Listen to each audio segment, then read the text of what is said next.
조세피나는 갤러리에서 관장의 비서로 일하는 여자입니다. 야망이 많지만 인정을 못 받고 있죠. 양성애자인 유명 비평가 모프와는 어정쩡한 연인 사이입니다. 사랑하는 사이라기보다는 서로를 이용하는 관계에 가깝죠. 어느 날 조세피나는 출근길에 지팡이가 떨어져 있는 것을 발견하게 됩니다. 그리고 위층에 사는 세입자 노인의 죽음을 목격하게 되죠. 그가 예전에 그림을 그렸던 사람이란 걸 우연히 알게 된 조세피나는 호기심에 노인의 집에 들어가게 됩니다. 많은 그림들이 있습니다. 그림을 태우려던 흔적도 발견됩니다. 그녀는 이 그림을 이용해서 성공하려는 욕심을 갖게 됩니다. 그런데 그림이 조세피나를 응시하네요. 맞습니다. 그림은 악령이 들려있는 그림입니다. 이제 조세피나는 모프를 이용해 그림을 띄우려 합니다. 그림을 보자 묘한 그림의 흡입력에 빠져드는 모프. 이제 관장까지 이 사실을 알고 조세피나를 찾아와 같이 그림을 띄우자며 동업을 제의합니다. 두 사람의 욕망이 손을 잡게 만듭니다. 이제 세 사람과 미술계 지인들은 모두 이 무명의 디즈란 작가의 작품으로 한 몫을 크게 챙기려 합니다. 다들 속물처럼 보이네요. 그러다 첫 번째 희생자가 나오게 됩니다. 그림을 훔치려던 갤러리 직원은 환영을 보게 됩니다. 차 사고가 나게 되고 갑자기 들어간 주유소에서 벽에 걸린 그림 속 원숭이들이 이 남자를 공격해 죽이게 됩니다. 한편 모프는 작가 디즈란 인물의 과거를 조사합니다. 그는 폭력적인 아버지 밑에서 자랐습니다. 엄마와 동생은 의문의 사고로, 화재 사고로 죽었습니다. 미스테리한 인생을 산 인물이죠. 그가 근무한 재앙군인의 병원을 들려보는 모프. 그러다 두 번째 희생자가 나옵니다. 경쟁 갤러리 관장인 돈도는 갑자기 나타난 손에 천장에 매달려 죽게 됩니다. 희생자가 계속 생기면서 모프는 환영과 환청에 시달리게 됩니다. 달라진 모프 때문에 이용가치가 떨어졌다 생각한 것일까요? 조세피나는 모프를 떠나게 됩니다. 정말 욕심이 대단한 여자네요. 모프는 그림에 사람의 피가 섞여 있다는 사실을 듣게 됩니다. 더 큰 불안감이 그를 감쌉니다. 점점 뭔가 안 좋은 기운이 그림에 담겼다 확신하는 모프. 희생자가 이어집니다. 또 그림에 관심을 보인 미술계 매니저 여자가 전시물에 손을 넣었다가 손이 잘려나가는 사고로 죽게 됩니다. 모프는 그림을 없애야 한다며 조세피나와 관장에게 말합니다. 하지만 조세피나와 관장은 아직 욕망이 앞서죠. 모프는 혼자서라도 그림을 없애야겠다며 창고로 향합니다. 이제 죽음의 그림자가 남은 세 사람에게 다가옵니다. 주차장에서 벽이 전시관으로 변합니다. 조세피나는 그곳에 호기심으로 들어가게 됩니다. 그림에서 흘러나온 물감들이 그녀에게 흘러들어갑니다. 그녀의 몸을 타고 온통 물감이 그녀를 감싸게 되죠. 그녀는 주차장 벽 속 그림 속으로 매몰되어 들어가게 됩니다. 한편 모프는 창고에서 영화 초반에 나오는 전시장에서 보았던 한 로봇을 발견하게 됩니다. 이상한 느낌의 로봇에게 다가서는 모프. 로봇은 마치 살아있는 듯 모프를 공격하게 됩니다. 당황한 모프는 달아나게 됩니다. 하지만 결국 로봇에게 붙잡혀 목이 뒤틀려 죽게 됩니다. 자, 이제 관장이 남았습니다. 관장은 집에서 디즈 작품을 보면서 섬뜩한 느낌을 받습니다. 그리고는 영화 후반 집 마당에서 그 작품과 똑같은 모양으로 앉아있다가 목 뒤 톱니 문신이 돌아가면서 죽게 됩니다.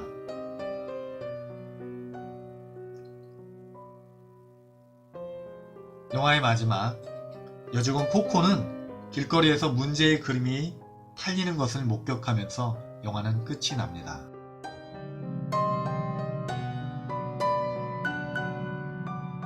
네, 여러분 안녕하세요. 네, 멀티플레이 하면서 리뷰하는 리뷰손입니다. 제가 주로 오늘 아령기로 많이 했었는데 아령기가 부러져 버렸습니다. 너무 많이 해서 그런가 봐요. 자, 오늘은 커피 마시면서 그냥 리뷰하겠습니다. 줄거리 어떻게 잘 보셨나요? 오늘 이제 소개하게 될 넷플릭스의 최신작인 벨벳 버즈 소라는 작품은요, 댄 길로이라고 하는 각본가로 좀 유명한 연출자분의 작품이고요. 이 연출자의 작품으로 저도 굉장히 재밌게 본 작품인데, 나이트 크롤러라든지 또 로만 제 이스라엘이라고 하는 변호사 이야기를 다룬 덴젤 워싱턴이 연기를 했었죠. 이 두 작품이 굉장히 재미나고 완성도가 있는 작품이에요.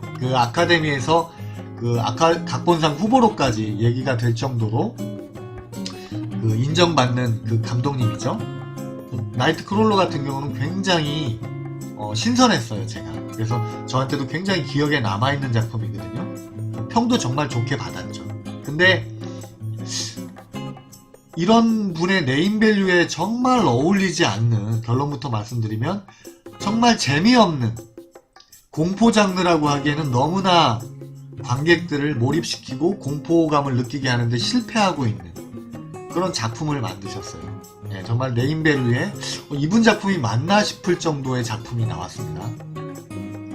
나이트 크롤러 때 연기했던 제이크 질렌할이라든가 르네 루소가 다시 뭉쳐서 이 작품을 또 만들었죠. 그만큼 이제 그때 작품도 좋은 평을 받고 연출자에 대한 신뢰가 있다 보니까 이 작품에 출연하게 된 것 같아요.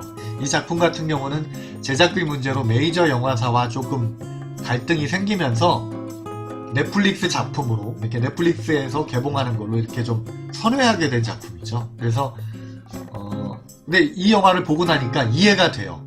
예.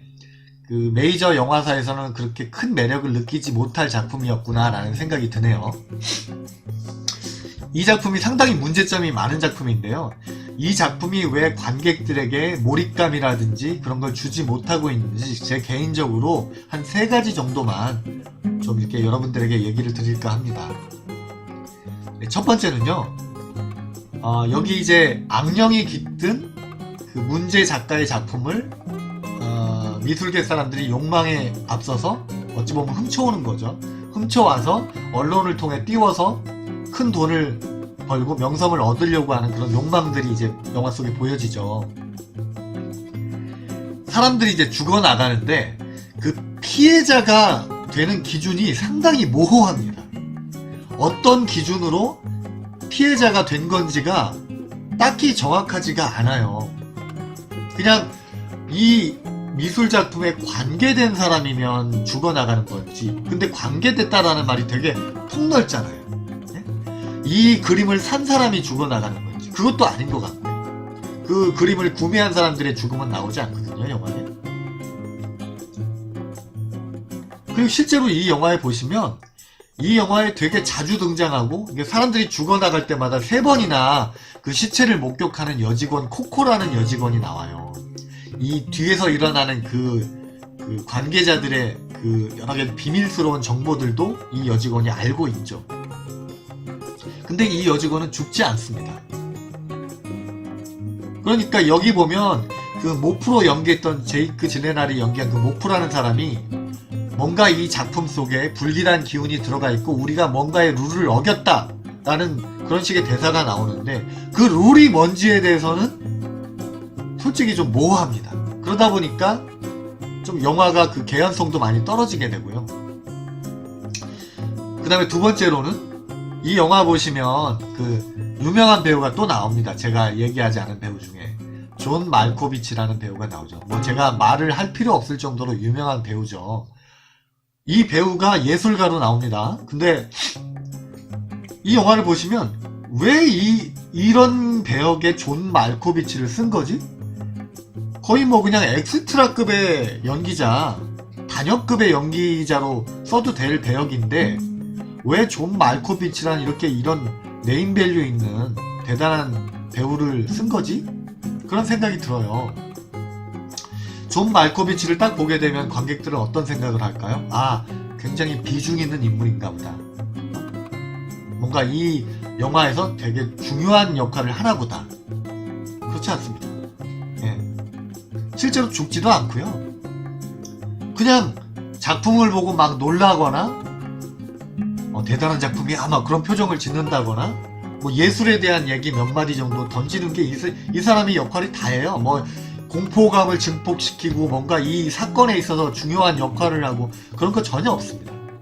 이 영화가 끝나면 타이틀이 스크롤 될 때 백사장에서 이렇게 나무로 이렇게 뭐 그림을 그리는 장면이 나오는데요. 이 감독이 존 말코비치를 통해서 뭔가 예술에 대한 자기의 생각, 주관을 좀 얘기하고 싶어서 이 배역을 쓴 것 같기도 하고요. 도대체 왜 존 말코비치라는 이런 대단한 배우를 썼을까? 이런 비중도 하나도 없는 조연에 그런 좀 의문점을 남기는 작품이었어요. 이 존 말코비치가 되게 비중 있을 것처럼 하면서 아무 역할을 못하듯이 이 영화는 따로따로 놉니다. 예, 따로따로 놀아요. 그러다 보니까 관객들을 집중시키지 못하고 여러 배역들이 유기적으로 관련이 되지 못하다 보니까 재미를 느끼지 못하는 거죠. 세 번째로 이 문제의 작가 디즈라는 작가가 나오잖아요. 이 작가의 과거를 모프가 추적을 하죠. 책을 쓰기 위해서. 뭐 카탈로그도 만들어야 되니까요. 근데 그 폭력적인 아버지 밑에서 자랐고 뭐 의문의 화재로 엄마와 여동생이 죽었고 막 이렇게 궁금증을 막 증폭을 시켜요. 관객들한테 뭔가 대단한 사연이 있을 것처럼. 그리고 뭐 재양 군인의 그 병원을 또 찾아가는 장면도 나오고 해서 이 미스테리한 이 작가의 과거를 찾으면서 뭔가가 나오겠구나 뭐 이런 느낌을 막 줍니다. 근데 군인에 찾아가고 나서 그냥 끝납니다. 병원 찾아가고 나서 그 뒤로는 작가 얘기가 더 이상 더 나오지를 않아요. 그냥 뭔가 불행한 과거사를 지닌 작가였대 하고 끝입니다. 이 작가의 과거들을 파헤쳐 가면서 거기서 나오는 여러 가지 떡밥들이 영화 후반에 또는 그 피해자가 나올 때 그런 것들이 유기적으로 결합을 해서 영화가 더 재밌게 느껴지게 이렇게 시나리오가 쓰여져야 되는데 그냥 따로 놀아요. 제가 두 번째 말씀드렸던 것처럼 따로 놉니다. 그냥 문제적인 작가 과거가 있었대 끝. 존 말코비치 막 예술 얘기하다가 끝. 피해자들 따로따로 이렇게 열거하듯이 피해자들 나오다가 끝. 너무 그냥 식상한 구조가 되고 유기적으로 전혀 연관성들이 별로 없어요. 그러다 보니까 영화가 재미가 없습니다. 관객들이 몰입이 되지 않아요. 그나마 이 영화에서 좀 괜찮다고 하는 건요. 그나마 볼거리라고 하는 거는 피해자가 나올 때 그 죽어나가는 과정이 미술이라는 그 장르 쪽을 이렇게 가져와서 그런지 한편의 그림을 보듯이 그런 미술적인 소재들을 활용해요. 그림 속 원숭이가 남자를 잡아당겨서 죽인다든지 또 물감이 그 조세피나의 몸을 타고 흘러들어가서 벽 속 그림 속에 조세피나가 한몰이 되어버린다든지 또 관장인 그 로도라는 그 작가의 작품 똑같은 구도로 앉아있다가 목 쪽에 그 타투죠. 그 그림이 돌아가면서 죽음을 맞게 된다든지 뭐 이런 식의 그런 좀 신선한 죽음들, 좀 감각적인 그림으로 그려지는 죽음들 그거 외에는 볼거리가 없습니다. 그냥 우리가 알다시피 뻔히 그냥 그림이 또 다시 팔리면서 뭔가 불안감을 조성하면서 영화 끝. 없어요. 신선한 게. 이분이 나이트 크롤러를 각본하고 연출하셨던 분이라는 그런 생각이 전혀 들지 않습니다. 이게 뭔가 이렇게 유기적으로 연결되면서 막 긴장감을 점점 높이고 그런 시나리오를 충분히 쓸 수 있는 그런 능력을 갖춘 분이라고 생각이 되는데 전혀 영화는 따로따로 노는 그냥 시나리오예요. 그래서 굉장히 실망스럽고 오히려 좀 의아한, 왜 이분이 이런 정도 완성도의 작품을 쓰게 됐을까? 그게 굉장히 좀 궁금한 그런 영화였습니다, 개인적으로. 하여튼 여러분들 보시고요. 제 말에 공감을 하실지 모르겠는데 엄청 재밌다는 생각이 분명 드시지 않으실 거예요, 많은 분들은. 예, 좀 싱겁다라는. 저는 이 영화를 보면서 어떤 생각이 들었냐면 좀 겉멋들었다. 그냥 사람들 죽어나가는 장면을 좀 멋있게 보이려고 하는 그런 것에만 막 신경을 쓴 듯한 좀 겉멋든 영화? 좀 깊이가 있고 뭔가 이렇게 짜임새가 있고 뭔가 스토리가 정말 잘 짜여졌다라는 느낌보다는 그냥 겉멋된 화면을 만들기에 급급했다라는 그런 생각이 좀 들었던 영화입니다. 제가 이 영화에 주고 싶은 개인적인 평점은요, 10점 만점에 4점입니다. 여러분들 보시고 얼마나 또 공감하시는지 댓글로 좀 달아주시면 감사하겠습니다. 자, 오늘 리뷰는 여기까지고요. 여러분 구독과 좋아요 눌러주시면 제게 큰 힘이 됩니다. 부탁 좀 드릴게요. 자, 그리고 더 좋은 영화, 또 넷플릭스에 신작이 나오는 대로 최대한 빨리 리뷰를 해서 여러분들의 정보를 또 드리도록 노력하겠습니다.